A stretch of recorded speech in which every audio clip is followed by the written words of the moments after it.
I feel very conflicted about New Year's resolutions because on one side, I feel like New Year is the perfect time to start things we've been postponing and to just try to start all over again with the things that didn't work last year. But at the same time, I feel like they put so much anxiety on us, especially because if by the end of the year we don't complete those resolutions, we are just going to feel really bad and like the whole year was a waste and we feel like a failure.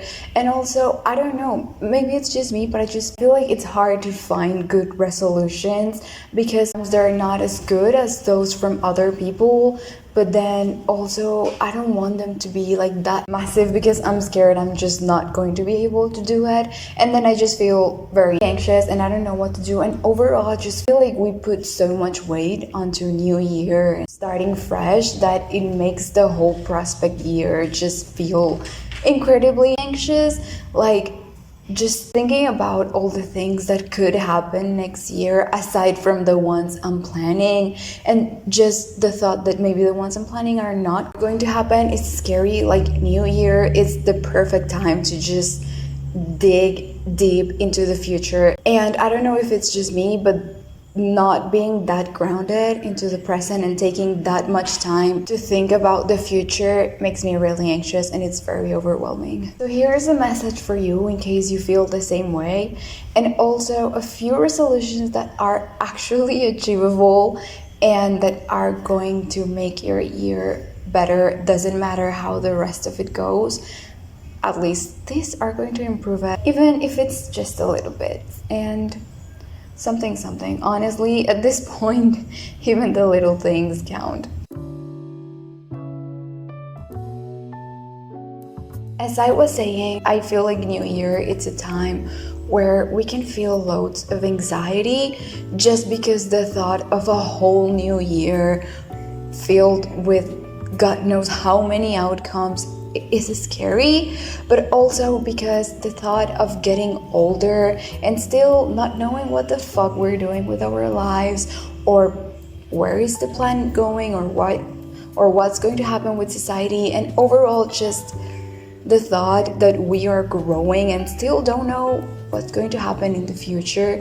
It's incredibly scary, and this time in particular triggers that idea so much. Added to that lump on your chest when you think about all the things you didn't do, all the could have beens that would have made your life better, all the things you didn't do, the things and the people that you lost, that feeling that you are staying behind in life because you see people on social media post a recap of all the good things that happened to them or that they did in this year, because obviously they just post the good stuff and now you are comparing your life to theirs. It's okay if New Year is overwhelming, and it's okay that you feel that way. You're not the only one and you're not alone. And there's actually nothing wrong with that, because it's like we are grieving a year that passed, and that means a lot. Like, a whole year of our lives, it's very valuable. So it's okay that you feel bad because it passed and that you are scared because of what's coming, and you don't have to force yourself to feel a different way just because everybody else is in more of a festive mood. All I'm going to say is we made it. We made it till the end of the year and the beginning of the new one. Doesn't matter what happened. There were heartbreaks, there were moments in which we felt incredibly shattered.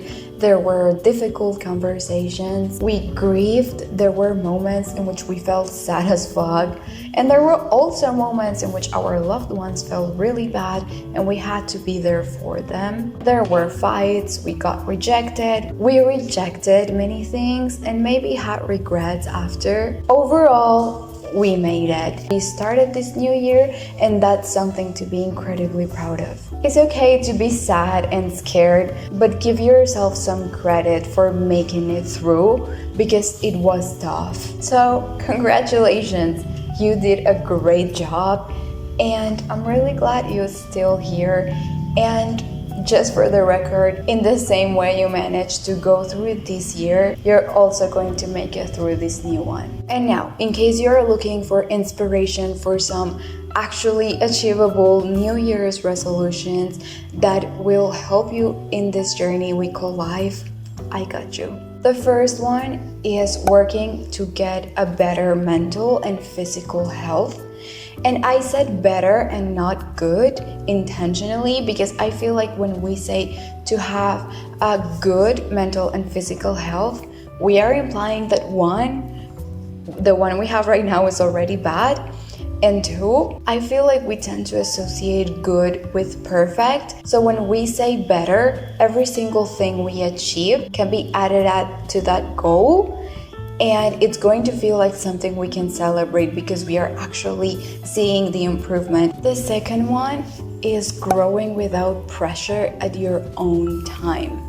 Try to take this year for you. Try to stop comparing your journey to the journey of others and own this year. So give yourself the time to go at your own pace whenever is possible. This is the perfect time to reflect on your life and think about how it has been so far and how do you feel about it. Are the decisions you're making actually yours? Do you feel happy with them? Do you feel comfortable with the way your life is developing? Do you like where you are going? Does it actually reflect what you want your life to be? Give yourself the opportunity to own your life this year. It's your journey, and that means you also get to own the timing.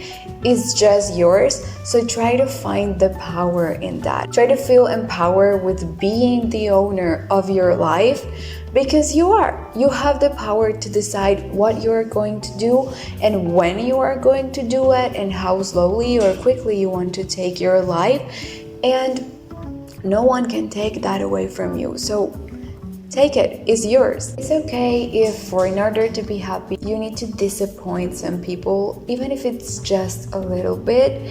Sometimes people tend to put expectations on us over what they want our life to be. And well, sometimes that's not really what we want.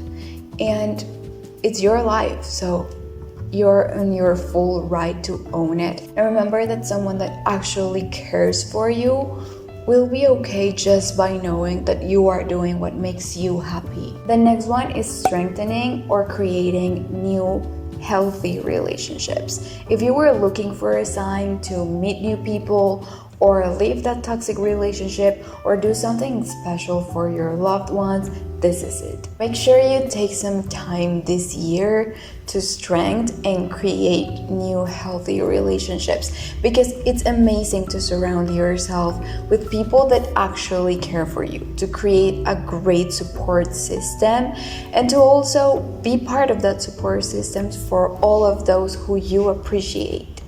Remember that as long as you have one person that actually cares for you in your life, you are going to be all right. Doesn't matter how wrong life goes, you're going to be all right, because you are going to have someone there for you. You are going to have a house where you can go and just clear your mind or do something different or cry in peace. You're going to have someone willing to make a meal for you. You're going to have someone that's there when you need it, even someone that can borrow you whatever you need. Overall, just by having one great person that you can create a genuine connection with in your life, it's going to improve it so much and take a huge weight off your shoulders, because even if everything goes wrong, you're not going to have to go through it alone, and that's amazing. So try to make at least one great connection this year, and if you already have them, strengthen. And the last one is relax and actually enjoy the present. Babe, just by creating New Year resolutions, we are already putting ourselves fast forward into the year, and we literally just started it yesterday. Breathe. Try to be an active character of your life. Make sure that this year you are not just a slave of your future. Eat that cake, go to that sleepover, join your friends in that video call, start that new hobby, quit that job that you hate if possible. Ask that person out. Ask them to be your partner. If you want to be in that relationship right now, just be in that relationship right now, even if you are scared of how things are going to develop throughout the year. If there's trouble, you'll solve it in that moment. But if what you want in your present is to be in that relationship, then be in that relationship. Obviously, this doesn't mean that you will have to quit planning and working for your future. Obviously, no. It just means that while you work for your future, you're also remembering to live the present instead of postponing it because you think you are going to live those moments of joy in the future. Remember that if you focus on enjoying your present, once the future becomes your present, you are already going to be enjoying it, and life just gets easier that way. And this year, remember that when in doubt, it's always better to have the memory than to have to live with the what ifs for the rest of your life. So just go ahead, create those memories, take those risks. At least you are going to have stories to tell when you get older, and that's something. And that's it for today. Thank you so much for being here. I send you a massive hug. Remember that you are not alone, and see you next week.